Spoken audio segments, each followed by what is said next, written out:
เห็น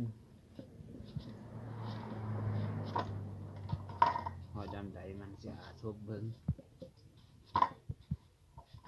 นะ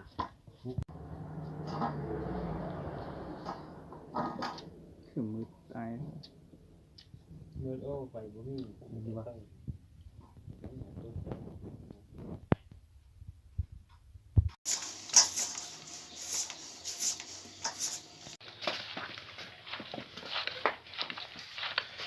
บอกกูว่าตำแล้วเราก็อีกกินก็เผ็ดจะ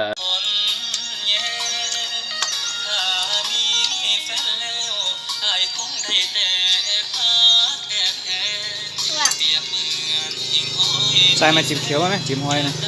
เนี่ย